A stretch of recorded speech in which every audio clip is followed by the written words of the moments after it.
Je veux raconter quelque chose que le Seigneur m'a montré. Je ne veux pas que le Seigneur me demande pourquoi tu as caché ce que je t'ai montré pour mes enfants, et pourquoi le gardes-tu pour toi. Je dormais et j'ai fait un rêve. J'ai vu que je marchais dans la rue et que tout était normal. Tout à coup, il y a eu de nombreux accidents de la circulation, puis des avions se sont écrasés. J'ai vu la rue se vider, puis j'ai commencé à entendre tout le monde dire que l'enlèvement s'était produit. J'ai dit: comment pouvez-vous dire que l'enlèvement est arrivé, frère? Nous continuons d'entendre que ce jour où la trompette retentira, ce sera un jour de jugement. Bien-aimé, j'ai vu la calamité qui se produira ce jour-là dans ce rêve.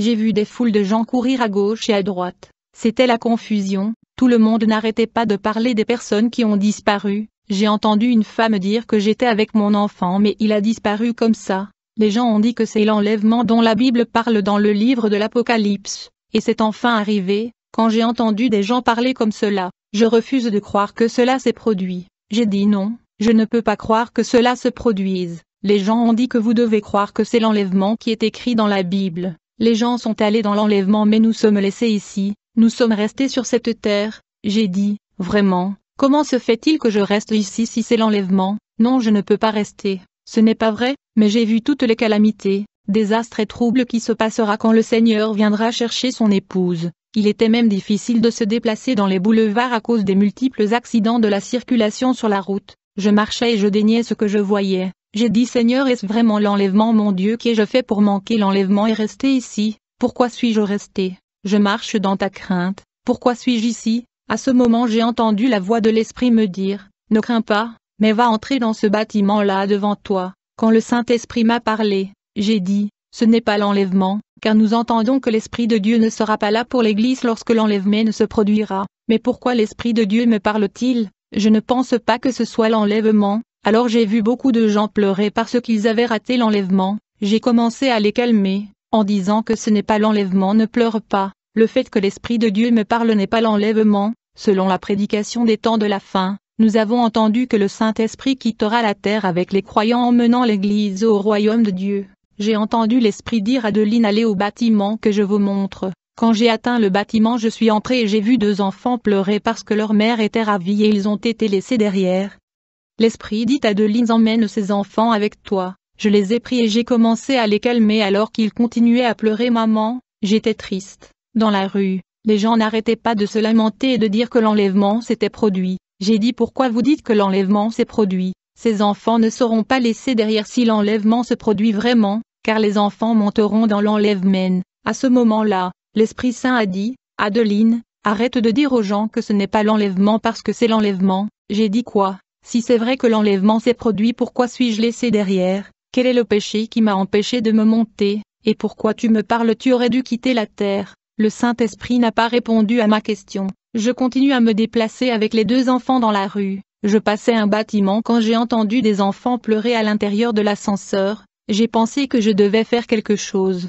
L'Esprit a dit: Adeline va faire sortir ces enfants de l'ascenseur. En fait, ces enfants étaient avec leur mère dans l'ascenseur quand l'enlèvement s'est produit. La mère était enlevée et les enfants sont restés seuls dans l'ascenseur. Vu que l'enlèvement a provoqué le chaos et la coupure de courant, les enfants étaient coincés dans l'ascenseur. Quand je suis arrivé, j'ai commencé à appeler les gens et j'ai dit: s'il vous plaît, les gens viennent aider à sortir les enfants de l'ascenseur. Les gens sont venus en grand nombre et nous avons commencé à utiliser la force. Nous ne pouvions pas appeler le pompier, car l'enlèvement et la disparition de millions de personnes avaient provoqué un chaos mondial à grande échelle. Aucun service public ne fonctionnait, et finalement nous avons fait sortir les enfants. J'ai emmené les 3 enfants qui étaient coincés dans l'ascenseur avec les 2 précédents. J'étais comme une assistante maternelle, alors que nous nous déplacions. J'ai vu un bébé dans la poussette. Le Seigneur a dit d'aller la chercher. Frères et sœurs, je veux souligner le fait que je ne prenais pas tous les enfants, parce que le Seigneur était sélectif.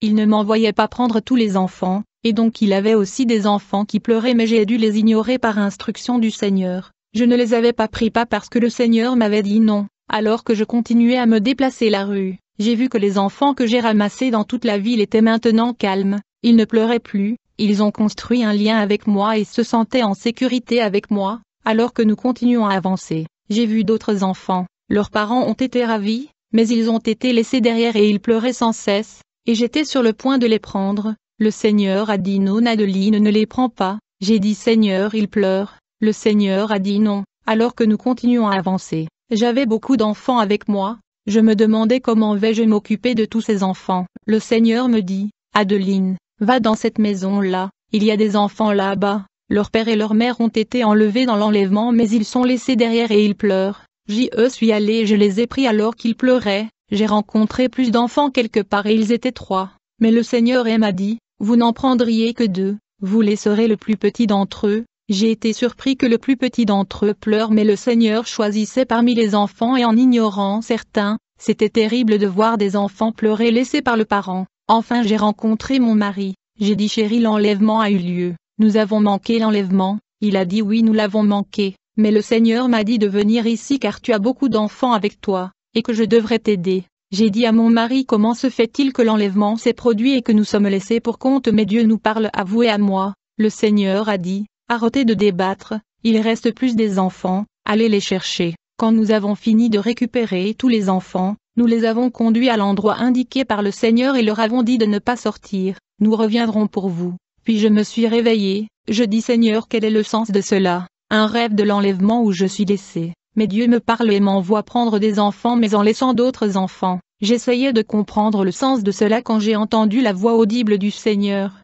Il m'a dit, Adeline, le rêve que je t'ai donné c'est parce que je voulais vous dire que beaucoup de gens, beaucoup de mes enfants se consacrent, ils se séparent du monde et du péché, ils se repentent et confessent leurs péchés afin de sauver leur âme, mais ils ne parviennent pas à impliquer leurs enfants dans le processus de repentance et de confession. Allez dire à mon peuple que leurs enfants sont devenus des sorciers. Mais ils ne savent pas, le diable a fait des enfants de chrétiennes sorcières à travers la télévision et les dessins animés. Dites à mes enfants les élus, ils ne se battent pas pour le salut et la délivrance de leurs enfants, devenus sorciers à cause de l'ennemi, ils resteront. Alors le Seigneur m'a dit, les enfants qui étaient restés, que je t'avais dit de ne pas emmener avec toi, ces enfants étaient des démons en chair, ils n'étaient pas humains, c'est pourquoi je vous ai dit de les ignorer. À la fin des temps, des démons naissent dans de nombreuses familles du monde entier. Et personne dans leur famille ne sait qu'ils sont des démons en chair. Les gens pensent que ces démons sont leurs frères et leurs sœurs, ce sont des démons en chair. Les enfants que je te demandais de prendre étaient des enfants normaux,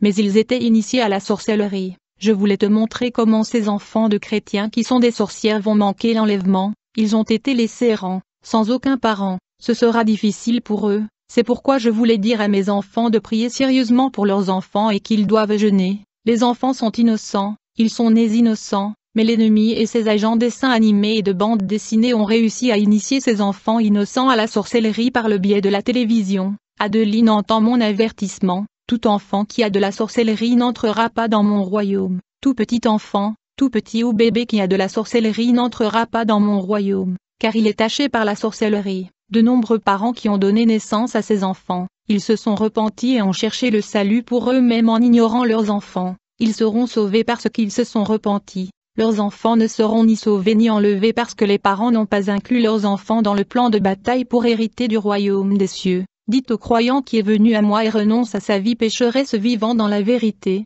quand il remarque que l'un de ses enfants a de la sorcellerie, il doit se battre pour la délivrance de l'enfant, c'est la responsabilité des parents. Les parents doivent se battre dans le jeûne et la prière pour la délivrance de leur enfant. Si les parents ne se battent pas dans le jeûne et la prière pour le salut et la libération de leurs enfants, quand ils mourront, je leur demanderai le sang de ces enfants. Quand vous voyez que l'enfant a de la sorcellerie et que vous commencez à prier sérieusement pour l'enfant, je sais ce que je ferai pour délivrer l'enfant. Beaucoup de parents ignorent le sort de l'âme de leurs enfants, ils ne savent même pas que leurs enfants sont des sorciers parce qu'ils ne prient pas pour eux.